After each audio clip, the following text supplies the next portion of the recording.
for Rhys Griffiths!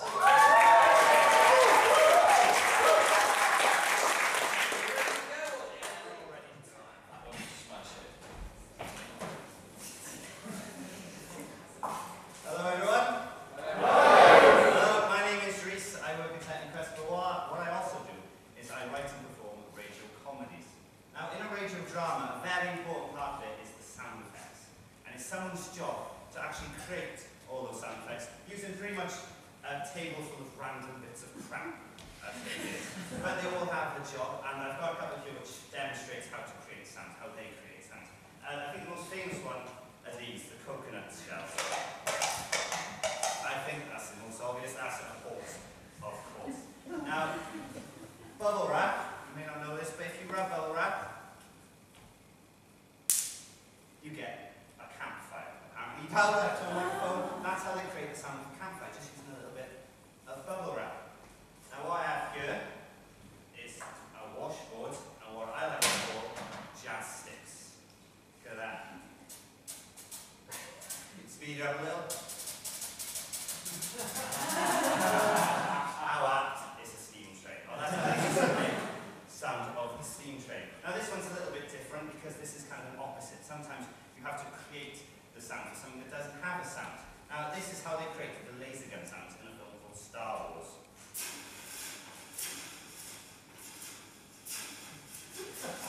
Just using a slinky and a bit of a bomb. There. Now, even though that isn't a real sound, it's pretty hard not to listen to that and think of a laser gun. Now, the way we perceive sound is the way our neurons fire. When our neurons fire, they release little pulses of electrical potential or voltage. So they're either on, they're firing, or they're off, not firing. Or they're on and off, very quickly or very slowly. Now, the patterns that our neurons produce on or off different speeds or a different number of times gives us a code.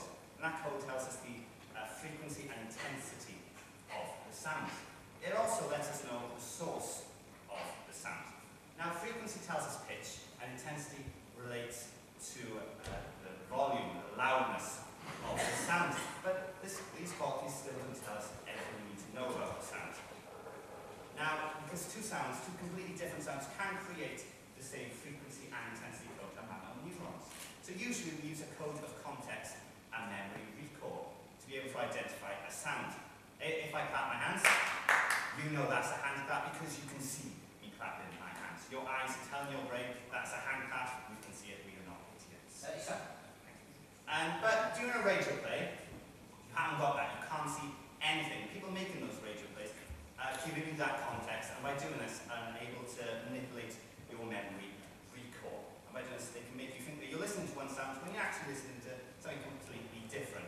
Now, what I'd like to do is everyone can close their eyes, because I'm going to show off my favourite sound effect. I'm actually going to stand over where you guys, you can hear it a little bit louder. Now, everyone keep your eyes closed.